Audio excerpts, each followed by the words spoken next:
Hello, boys and girls and parents, and welcome to Storytime Sanity for Parents and the Amazing Adventures for Children. Today is World Storytelling Day, and no, it's not a date that Hallmark came up with. It actually comes from Sweden in the early 1990s, and it's a global celebration day of the art of telling and listening of stories. And today's book is a book from my childhood, and two of my children love it so much that they're taking dibs on it of who gets it once I am no longer here. And so obviously it must be a good book. It's also a funny book. And the name of the book is That Noodle-head Epaminondas. Epaminondas and his mother lived on one side of the hill. His grandfather and grandmother lived on the other side of the hill. Whenever Epaminondas went to visit his grandmother, they gave him something to take home. One day, his grandmother gave him a piece of cake that she had just baked. It was rich and yellow and round as the sun in the sky. It was still warm from the oven, and the smell was so delicious that Epaminondas could feel his toes turning up. "I'll be careful with it," Epaminondas told his grandmother. "I won't drop a crumb of it on the way home." He held on tightly to that cake. He walked down the hill carefully. He was careful not to trip on any pebbles along the way, and he headed straight home. He didn't even stop to watch the fish waggling, or listen to the birds jabbering in the trees. He didn't whittle himself a stick. He went straight home. By the time he got home, all he had was a fistful of crumbs. Uh-oh. "What do you have there, Epaminondas?" asked his mother. "Cake, Mama," said Epaminondas. "Cake," said his mother as she tweaked his ear.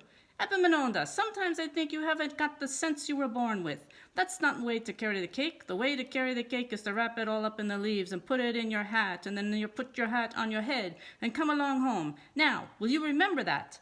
"Yes, Mama," said Epaminondas. Well, the next week, I should say, Epaminondas went to visit his grandparents again.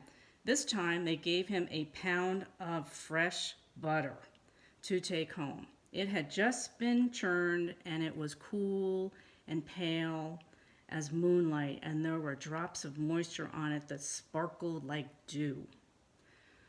That fresh butter certainly would taste good on some bread, and when he got home, and he'd be hungry after the walk. He waved goodbye and started off with his butter. He remembered exactly what his mother had told him. He wrapped up the butter in leaves and put it in his hat, and then put the hat on his head and came along home. Oh boy, soon the sun began to shine brightly. It shone down on the trees and down on the bushes and down on Epaminondas' hat. Epaminondas began to feel warmer and warmer. Pale, shiny drops ran down his forehead, melted his eyebrows, stuck to his eyelashes. He sniffed, and drops of butter sniffled into his nose. The drops clung to his chin and trickled on down his neck, inside his collar and under his shirt. The butter kept on running down, all the way to the undersides of his feet. Still, he kept on walking, with his head held high and his hat on his head, all the way home. Uh-oh. Okay, when he got home, all the butter Epaminondas had was on him. "Butter, Mama," said Epaminondas. "Grandma and Grandpa gave it to me." "Butter!" exclaimed his mother as she tweaked his ear. "Epaminondas, sometimes I know you haven't even got the sense you were born with. That's not the way to carry butter. The way to carry butter is to wrap it up in leaves, then take it down to the brook and cool it in the water, and cool it in the water, and cool it in the water. There, take it, carefully, in your hands, and come along home. Now, will you remember that?" "Yes, Mama," said Epaminondas. "I'll remember, I'll remember."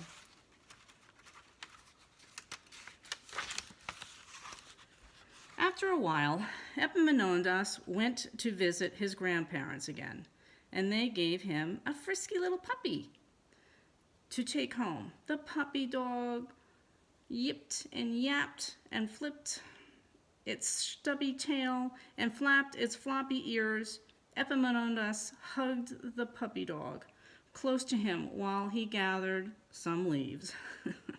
He wrapped it up in the leaves and took it down to the brook, and he cooled it in the water. He cooled it in the water and cooled it in the water. And then he took it in his hands and came along home.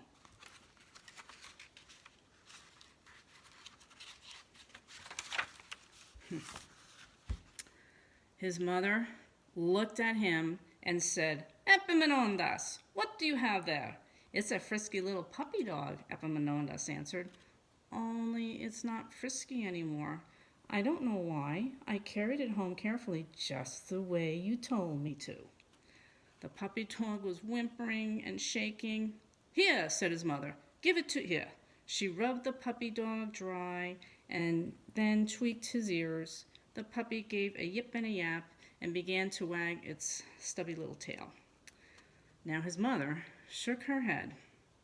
"Epaminondas," she smiled, "for sure and certain, you haven't got the sense you were born with. The way to carry a puppy dog is to take a long piece of string and put it tied around one end of the dog's neck, not too tight and not too loose. And then you get the puppy dog down on the ground very gently, very, very gently, so you don't scare it. And then you take the other end of the string around your hand and you come along home. Now, remember." "I'll remember, Mama, I'll remember," said Epaminondas. A few weeks later, Epaminondas climbed over the hill to visit his grandmother again. This time, his grandmother gave him a loaf of fresh baked bread to take home.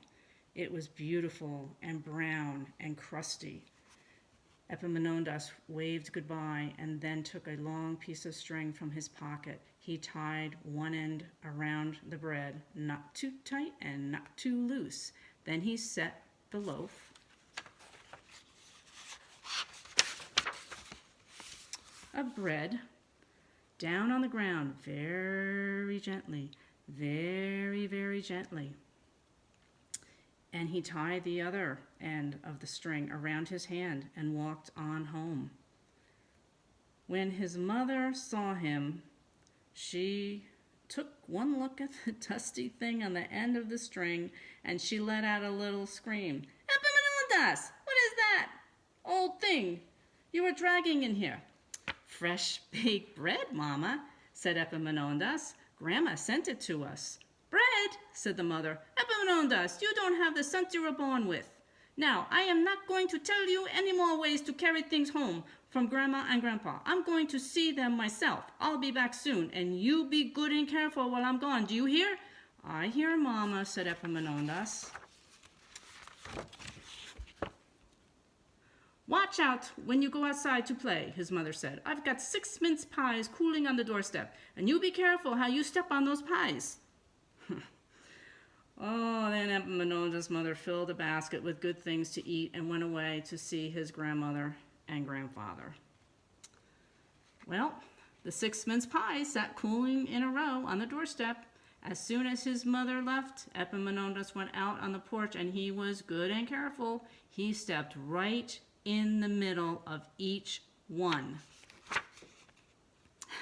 When his mother came back, she said, "Epaminondas, it's plain to me now. You don't have the sense you were born with, and you never will have the sense you were born with. But I love you just the same, and don't you ever forget it."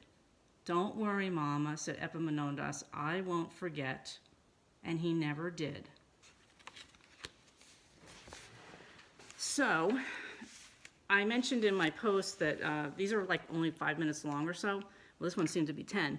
But anyways, this is one you can like maybe play over and over and over again. So it will help with more time, that the children are not driving you crazy. So anyways, this is it for today, story time. And then tomorrow I'll be back. See you next time.